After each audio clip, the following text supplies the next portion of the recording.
Bagi kami anak kos, mie instan adalah segalanya.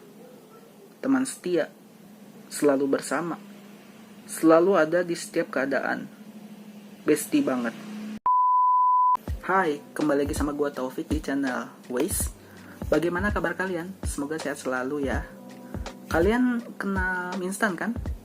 Makanan yang selalu harus wajib ada, mau di rumah, di kosan, atau kadang juga selalu dibawa bepergian.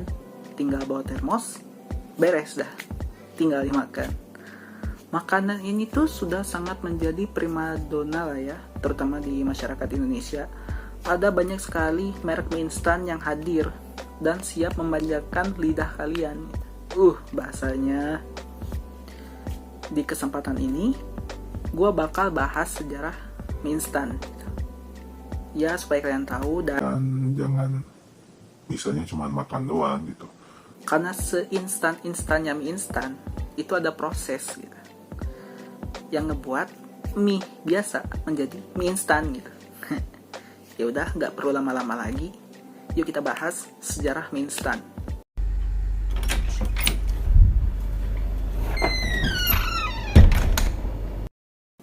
Sebelum kita bahas mie instannya, alangkah lebih baiknya kita bahas dulu mengenai sejarah mie itu sendiri. Mie ditemukan pertama kali di Cina pada abad ke-6. Mereka menyebutnya sebagai sui yinbing, yang berarti merebus. Mereka memanfaatkan tepung terigu sebagai adonan utama yang direndam ke dalam air. Lalu dibentuk menjadi gulungan panjang dan dimasak dengan air panas. Atas penemuan ini, proses pembuatan mie diabadikan ke dalam Kimin Yaosu, yaitu buku sejarah agrikultur masyarakat Cina. Seiring berjalannya waktu, mie sudah dimasak dengan kuah panas saja. Di Cina bagian utara, muncul sajian yang bernama liang fen atau mie yang dihidangkan dalam keadaan dingin. Teksturnya ini mirip seperti jelly dan dihidangkan dengan potongan wortel, lobak, serta kacang tanah. Nah, setelah kita tahu tentang sejarah mie-nya, mari kita bahas tentang sejarah mie instannya. Sekitar abad ke-19, tepatnya pada tahun 1957, ide dari pembuatan mie instan ini muncul di Jepang oleh seorang warganya bernama Ando Momofuku. Nah, jadi waktu itu Jepang ini baru kalah gitu di Perang Dunia Kedua dan mereka mengalami yang namanya krisis bahan pangan. Jadi untuk makan saja mereka harus rela antri berjam-jam hanya untuk mendapatkan semangkuk ramen gitu. Kalau keadaan ini terus dibiarkan, maka yang ada mereka telanjur kelaparan ya karena tuh lama mengantri. Melihat keadaan ini, Pak Ando Momofuku ini mencoba untuk menciptakan mie instan gitu. Mungkin waktu itu dia berpikir menciptakan makanan yang mudah dan praktis untuk disajikan gitu. Dia coba tuh. Dan ya namanya menciptakan sebuah inovasi gitu, pasti akan selalu mengalami yang namanya kegagalan gitu. Sebenarnya nggak sebuah inovasi sih, menciptakan sesuatu tuh pasti nemu lah yang namanya kegagalan gitu. Try and error kan. Sampai ia menemukan metode untuk mengeringkan mie dengan minyak panas bekas menggoreng tempura. Dan ternyata berhasil. Proses ini membentuk rongga-rongga kecil pada mie sehingga lebih awet dan cepat matang saat dimasak.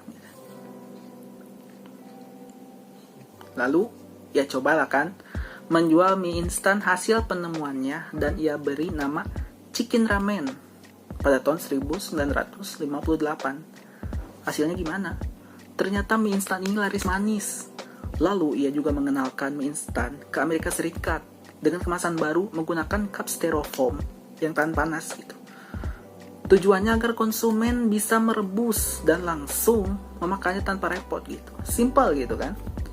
Tinggal nuang air panas gitu, pakai termos. Mungkin kalau di kita mah sebutannya ya kayak mie cup gitu lah ya.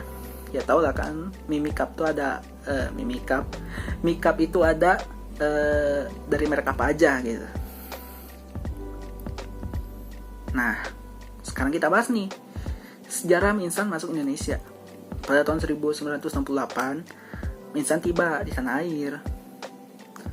Mie instan pertama hadir di Indonesia dengan merek Supermie yang dipelopori oleh PT 51 Sankyu yang kini sudah diakuisisi oleh PT Indofood, CBP, Sukses Mamur, TBK.